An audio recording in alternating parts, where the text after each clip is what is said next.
ลูกนึ่งข้าวเฮ็ดกินไว้ให้พ่อให้แม่หรอบ่โดยแม่ลูกเฮ็ดแล้วลูกเฮ็ดอย่างแน่ของกินหันต้มปลาคอใหญ่ก้อยไข่มดแดงแกงเฮ็ดปวกลวกผักกินกับแจวแล้วก็ขัวแมวแซ่บแม่เอ้ย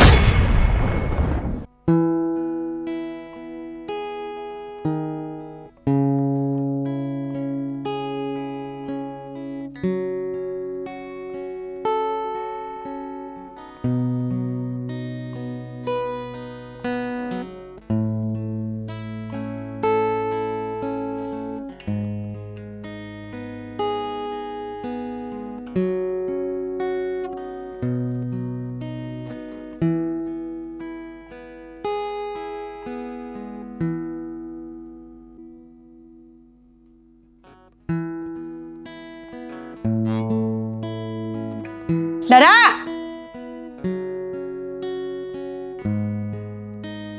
แม่นยังแม่ลูกซักเครื่องหรอบ่ซักแล้วแม่ตากแล้วเหี่ยมฮอดลูกนึ่งข้าวเฮ็ดกินไว้ให้พ่อให้แม่หรอบ่โดยแม่ลูกเฮ็ดแล้วลูกเฮ็ดอย่างแน่ของกินหันต้มปลาคอใหญ่ก้อยไข่มดแดงแกงเฮ็ดปวกลวกผักกินกับแจวแล้วก็ขัวแมวแซ่บแม่เอ้ยโอ้เฮ็ดหลายแนวเนาะลูกเนาะแม่นแต่เช้ามานี่ลูกบ่ทันได้พักผ่อนเลยว่าแต่เดินบอกเดินบ้านหันเงินจานบ้านซ่องหันลูกปั้นลูกกวนแล้วมั้งหรอบ่กำลังแล้วแม่โอ้โหลูกแม่นี่สุดยอดเลยว่าแต่ลูกเฮ็ดเวียกมาแต่เช้านี่ลูกบ่เมื่อยบ่ก็อยากเมื่อยอยู่ได้แม่โอ้เอ้าหัสันลูกไปทางหญ้าต่อไปคนอีสานเฮ็ดเวียกนักบ่อยากพักผ่อนผัดว่าอยากเมื่อยเอ้าคันเพิ่นอยากเมื่อยก็จัดให้เพิ่นแม่นี่ก็จักจังได๋ใส่อยู่เบิดมื้อเบิดเว้นบ่ให้พักผ่อนเป็นจังได๋ลูกหญ้าหั่นก็เป็นแบบอยากเมื่อยหั่นติแม่โหยังอยากเมื่อยอยู่บ่ลูกเอ้าถ้าซั่นลูกต่อเด้อลูกเด้อคนอีสานเฮ็ดเวียกบ่อยากพักผ่อนมีแต่อยากเมื่อยไปหน้าอยู่แม่นี่ก็จักจังได๋เห็นอยู่เฮาเมื่อยก็ยังใส่เลยอยู่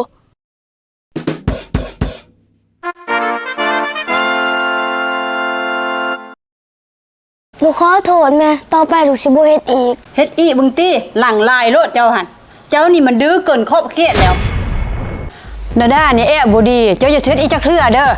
คำจะเฮ็ดเธอหน้าแม่ตียินบ่อย่าเฮ็ดอีกบัดนี้หั่นเศร้าให้มีแต่เทื่อเดียวนี้ถ้ามีเธอหน้าแม่ตียินบ่จะมีอีสังบ่ให้มันฟังความบัดนี้บ่ต้องเฮ็ดอีกผิดกันเลยอยู่สองแม่ลูกนี่จักมีอีสังแต่ละมื้อแต่ละเวทหายให้แต่ลูกแต่เต่าเฮ็ดเวียกก่อนโอ้ยของดีผู้ใดมาปาไปนี่ไข่ไว้เรียบร้อยเอากันจักบาท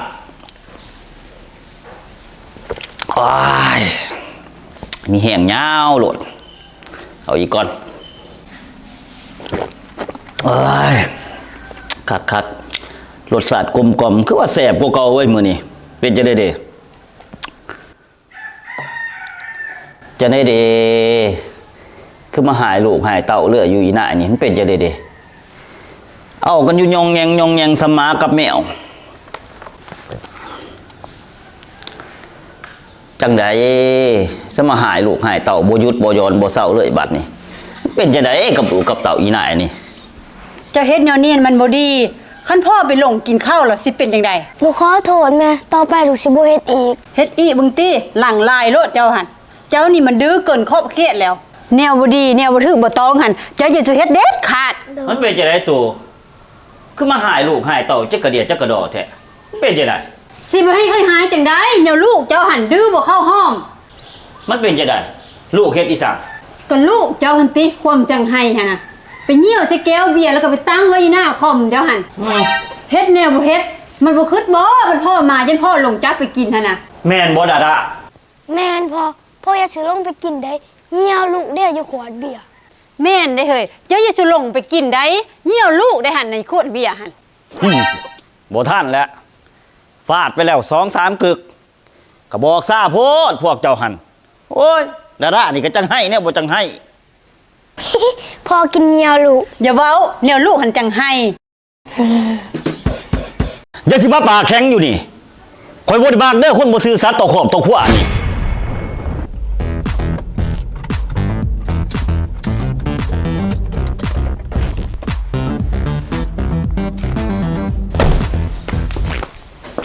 ห่วยตัวเจ้ามาแต่ใส่เบิดขึ้นสดแจงเดี๋ยวนี้ ค่อยก็มาแต่ลิ้นนี่แล้ว ลินอยู่ใส่เจ้าเว้ามาดีๆเบิ่งเดี๋ยวนี้ ก็ไปลิ้นอยู่เฮือนหมู่ค่อยหันแล้ว โธ่สิมาแอบตัวข่อยเด้อข่อยฮู้เบิดเลยแหละว่าเจ้าไปไสมาเจ้าไปน้ำผู้บ่าวใหม่เจ้าไปน้ำผัวใหม่แม่นบ่เมื่อคืนนี้หั่น บ่นะค่อยบ่ได้ไปนำผัวไม่หรือผู้บ่าวไม่นะ อย่าสิมาตัวมีคนเขาเห็นเขามาบอกข่อยฮู้เรื่องเจ้าเบิดเลยแหละ บ่นะเฮ้ยค่อยบ่ได้มีผัวไม่นะ อย่าสิมาปากแข็งอยู่นี่ข่อยบ่ได้มักเด้อคนบ่ซื่อสัตย์ต่อครอบต่อครัวนี่จะเป็นซาดจะบ่มักดีเนาะมีผัวใหม่ไปเลย บ่นะก็ยังว่าค่อยบ่ได้มีผัวไม่ คันเจ้าบ่มีผัวใหม่เจ้ามาแต่ใส่เบิดขึ้นสอดแจ้งอยู่นี่เจ้าไปกับไผอยู่กับไผเดี๋ยวนี้ โอ้ยก็ยังว่าค่อยบ่ได้มีผัวไม่ค่อยอยู่กับผัวเก่าเมื่อคืนนี้หัน เมื่อคืนนี่หั่นใด เออค่อยอยู่นำผัวเก่าค่อยบ่ได้ไปนำผัวไม่แล้วค่อยก็บ่ได้มีผัวไม่ค่อยมีแต่ผัวเก่ากับเจ้านี่แหล้วผัวปัจจุบันนี้ สรุปแล้วเจ้าบ่ได้มีผัวใหม่แล้วก็บ่ได้ไปน้ำผัวใหม่ที่เมื่อคืนนี่หั่น บ่ค่อยอยู่กับผัวเก่าเมื่อคืนนี้หัน แล้วไปกะสั่นแล้วอย่าสิให้ข่อยฮู้เด้อว่าเจ้ามีผัวใหม่หั่นเด้อ เออสบายดีหัวหน้าจังได้โอ้ยมีเวียกอยากเว้านำหัวหน้านี่แล้วมีเวียกอีสั่งเว้ามาติว่าอย่าขอขึ้นเงินเดือนนี่แล้วหัวหน้าฮะสิขอขึ้นเงินเดือนโตให้เหตุผลมาดูเป็นหยังเฮาต้องขึ้นเงินเดือนให้โตโอ้ยหลายเหตุผลนั่นหัวหน้านึ่งนี่ค่อยอนามัยเฮือนซานเก่งกว่าหัวหน้าไผบอกโตตัวนี้หันหัวหน้าทรายบอกโอ้หัวหน้าทรายโตบ่เหตุผลอื่นเดมีอีกบ่สองนี่ค่อยแต่งกินเก่งกว่าหัวหน้าไผบอกโตตัวนี้หันตัวนี้กับหัวหน้าทรายบอกโอ้หัวหน้าทรายโตบ่บอกเหตุผลอื่นเดมีอีกบ่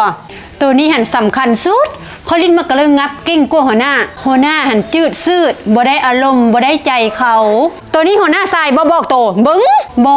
ตัวนี้บ่แม่นหัวหน้าทรายบอกอีตาจ้อยข้างเงินเฮานี่ตี้บอกตัวนี้หันเฮาจะขึ้นเงินเดือนให้โตแต่ว่าเรื่องนี้หันโตอย่าสิบอกไผใดโดยเฉพาะหัวหน้าทรายโตบ่บอกดอกว่าแต่เงินถึงหันหัวหน้า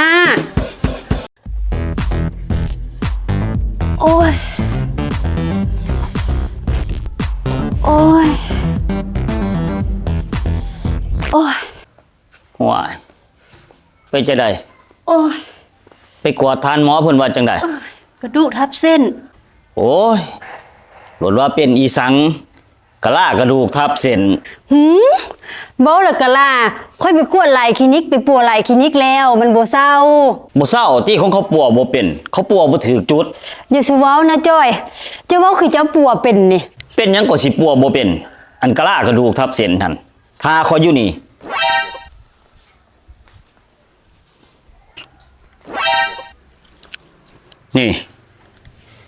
นี่นับเขามาเบิ่งนี่ แล้วมันเกี่ยวอีหยัง เป็นหยังสิบ่เกี่ยวนี่แหละวิธีปัวกระดูกทับเส้นหั่นนี่เบิ่งนี่เจ้าเห็นบ่นี่ตอนนี้นี่กระดูกมันทับเส้นอยู่นี่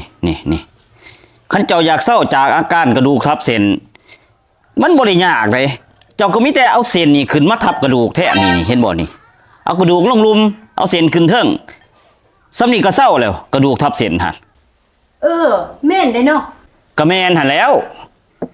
สิไปอีสังขี้หนอคลินิกไปปิ่นไปปัวเพราะเห็นเหมือดเงินเหมือดคำซ้ำนี่มันก็ใส่ได้แล้วอันปัวกระดูกทับเส้นหั่นหลังจากเฮาเฮ็ดแล้วปัวแล้วเฮาก็กิน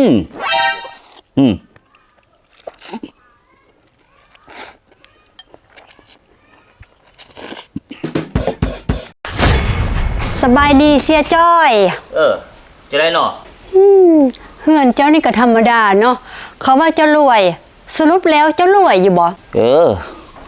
ในบ้านนี่ก็ถือว่าข่อยนี่แหละรวยกว่าหมู่มันเป็นจังได๋ ค่อยถามเคล็ดลับเจ้าแน่เฮ็ดจังได๋จังรวย โอ้โหอยากฮู้เคล็ดลับความรวยให้บ่